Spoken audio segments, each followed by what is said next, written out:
Hey, 42 here. The Roman Colosseum is one of Earth's greatest monuments to humanity's long and rugged history. From Verona to Pompeii, and even in Africa, amphitheatres were erected by the Roman Empire to entertain the public in the most inhumane ways possible. Ferocious beasts such as lions, tigers, elephants and bears would have to fight for their lives against gladiators, who were usually slaves and criminals. Sometimes the animals would be made to fight each other, and of course there were the public executions, a spectacle where criminals would be tied up like meat, and an array of wild animals would feed upon them. Out of these horrors grew a great need for captured wild beasts, and so was born one of the most dangerous jobs mankind has ever performed: the beast hunters. A group of pioneering entrepreneurs who risked their lives to hunt down and capture wild beasts, then brought them back to amphitheatres all over the empire for use in the games. Tigers came from Armenia, elephants, giraffes, ostriches, leopards and hippos from Africa, and bears came from Northern Europe. Records show of a man who specialised in the capture of wild bears, whose name was Keiseraas, literally translated as bear hunter. The hunters couldn't use bows or spears because of the risk of inflicting a wound upon the animal that would become infected, and the animal needed to be in good health, ready to fight its opponents when it arrived in the amphitheatre.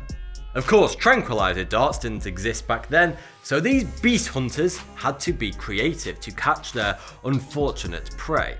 One popular method was to dig a large pit in the ground and stick a wooden stick in the centre of the pit with a dead lamb on top of it. The hunters would then hide and patiently wait for a lion or other beast to come along and investigate the bait. As soon as the lion jumps into the pit, the hunter would lower a cage from above, trapping it. Another more obnoxious method was for several hunters to ride horses around the animal while banging on drums. The creature would be confused and would chase the various horses and would eventually fall over due to exhaustion, and so it could be safely captured. Of course, when dealing with such dangerous predators in close confines that haven't been sedated, accidents did happen, and many a beast hunter lost their lives trying to catch lions and bears whilst transporting them back to Italy. Surely, workplaces have become more regulated now since the days of the Roman Empire. Deaths must be far less common. Well, you would think so, and that's certainly true for most professions, except for a few extremely high-risk jobs, one of which is one of the deadliest jobs in the world today. Welcome to the treacherous shipyards of Chittagong. It's a hive of industry and it generates massive wealth for a few rich families, but it's also one of the most dangerous places to earn a living in the world. It's a dark industry called shipbreaking. When their time roaming the seas is over, ships from all over the world, oil tankers, cruise ships, cargo ships, etc., are brought to the very tip of the Bay of Bengal to their final resting place at Chittagong, Bangladesh. This is where ships come to die, and so do people. Ships have a typical lifespan of 25 to 30 years before corrosion takes over and makes maintenance too difficult or too expensive.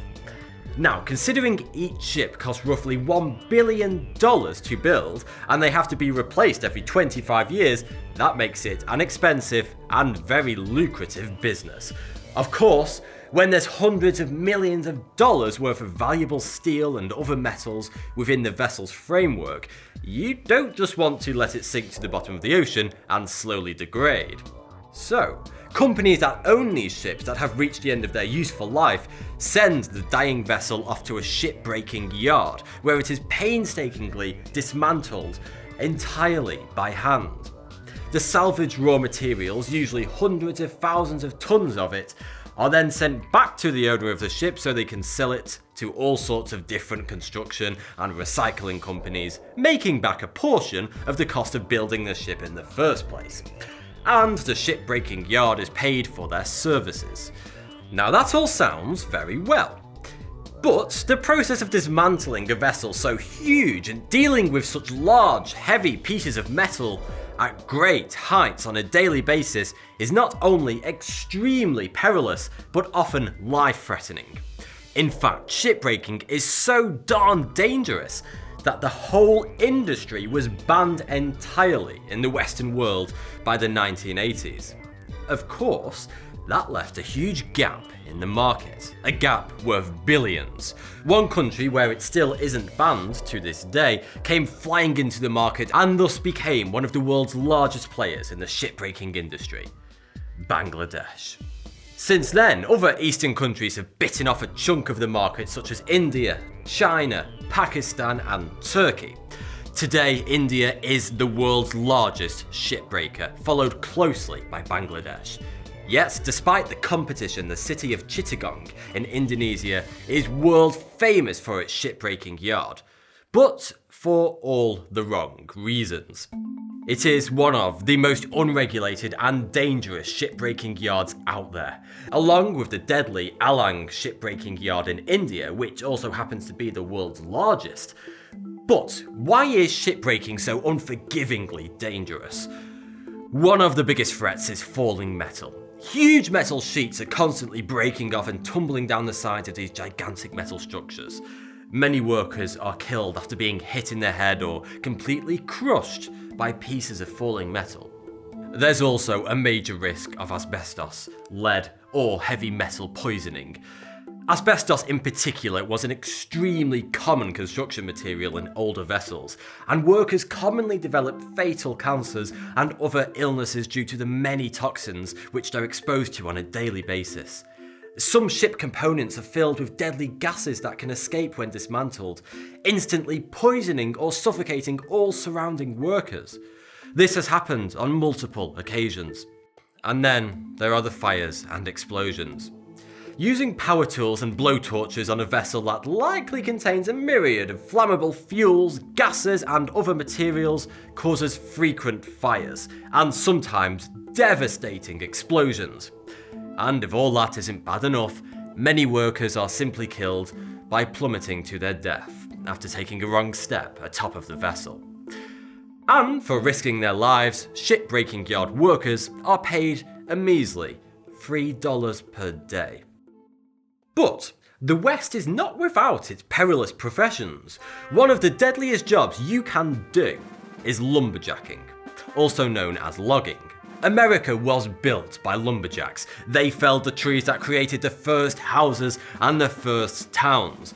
Despite all the technology available to us, the humble art of felling trees is still a commonly practiced profession, especially in North America and Scandinavia. However, in a recent study it was revealed that lumberjacking or logging has the most injuries and fatalities per 100,000 workers than any other profession. Except one, but I'll talk about that in a minute. Lumberjacking was closely followed by fishermen. Loggers are 40 times more likely to die at work than any other profession. So, what makes chopping down a bunch of trees so damn dangerous? Well, a good place to start is the 100-meter plus tall trees that are plummeting down right next to you several times per hour. All it takes is the slightest error in the incision for the tree to fall in the wrong direction.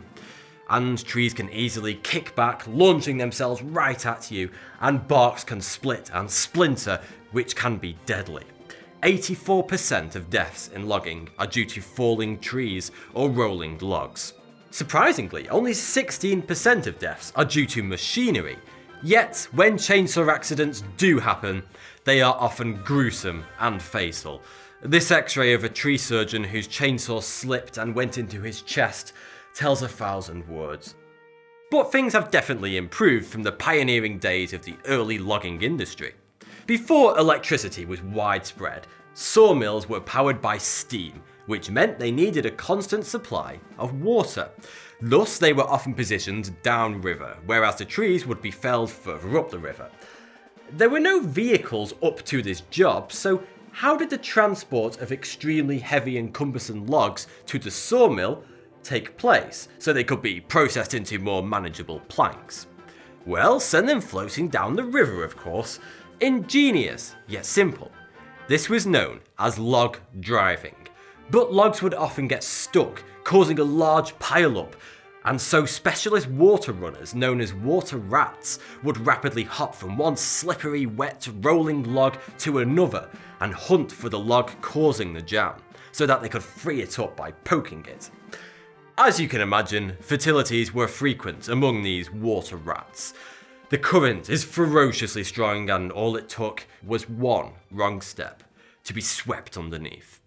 Whilst all of these jobs are inherently dangerous, none more so than the statistically most dangerous job in the world, with more deaths per head than any other profession on Earth.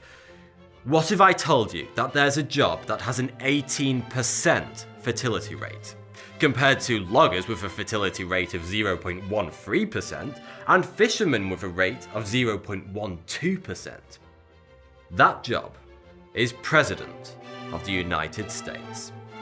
Out of the 44 previous presidents, 8 have died whilst in office, a staggering fertility rate of 18%, 4 of whom were assassinated, meaning 9% of US presidents have been killed whilst in office. And some people spend millions of dollars and dedicate their lives to achieving this prestigious yet frightfully dangerous job, proving once and for all that the bigger they come, the harder they fall. Thanks for watching. If you enjoyed this video, then please click here to support me on Patreon, which helps me to make better videos.